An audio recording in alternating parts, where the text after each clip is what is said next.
Okay, you ready? Here we go. So we've got our data. This is just some dummy data that I put in. It's not the real data that we recorded in the lab. So you go and you select. We'll select the lactate and the velocity data first. So go up to Insert, Scatter, Scatter with only markers. There's our graph. Okay, so first thing we'll do is we'll click on the graph, right click in the graph, and we'll put our heart rate data in there as well. So select data, and we're going to add some data. We'll call it heart rate. Select, if you click on this, we can click on this thing here, this little button, and we can actually go and select the X values. So the X values are going to be the velocity. There it is there. Click on that again, drops it down. The Y values is the heart rate data. There we are. Select that there. Click OK. Alright, what we can do is we'll just change this and we'll edit that and we'll call it lactate. Click OK. Click OK. There's our data. Now we need to change the axis. So what we'll do is let's put our right click on the data point, go Format Data Series, Secondary Axis. There we go. Okay, now let's change the axis down here to make it so we don't have all of this space over here. Right click on a number, format the axis. We'll go from 9 up to 19 kilometers an hour. Let's make the major units 1 kilometer an hour and the minor unit 0.2.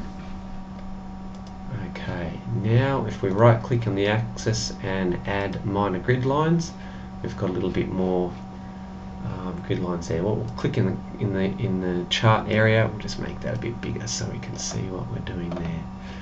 Now let's go and add the trend lines. So right click on the data point, add trend line. So this is the lactate data.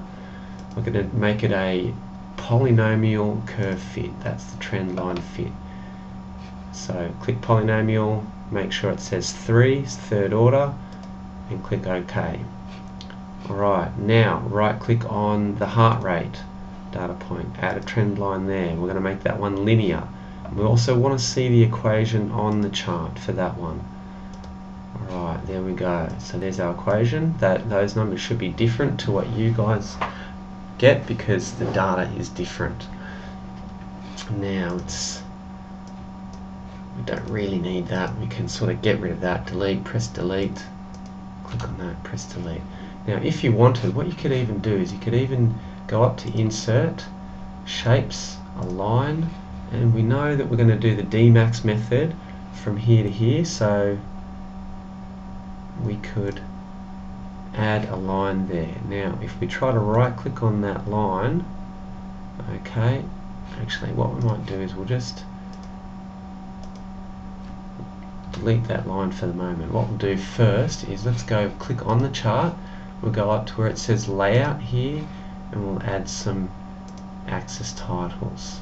Okay, so we'll go below, just click, it just comes up and just start pressing type in velocity. Well, oops, velocity, you'll see it there.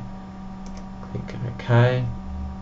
Alright, and axis titles, we'll go to primary vertical. So primary vertical is lactate on that side, on the left hand side. We put our units in, millimoles. Click OK. Axis titles, secondary vertical axis on the other side is the heart rate. Okay, so I'll just say rotated title, write in heart rate in BPM in graph. There it is, you can see it. Click OK.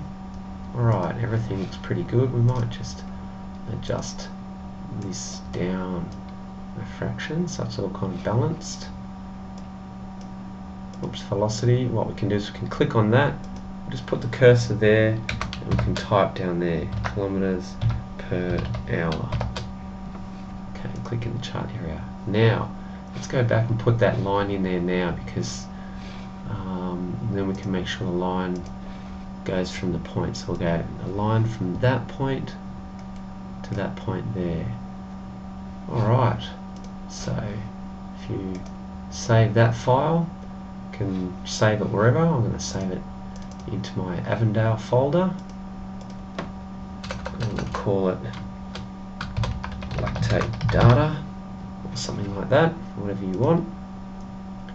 Alright, and then if you click on the graph itself, and then you can go to print. So if you actually click in the graph and we go to print, what you'll see is that it prints the graph on its own. Click print, away you go, and then go and do the use a ruler and look for the greatest perpendicular distance. Draw that down, so it's going to be over here somewhere in this example. Might be 15 kilometers an hour. Then what I want you to use is this line here, and I want you to work out the heart rate using that formula, or the formula that you get, and work out 90% of the max heart rate. Figure out what that heart rate is, and then use this line, and then you can figure out the velocity. Do the two match. Alright, that's it for today.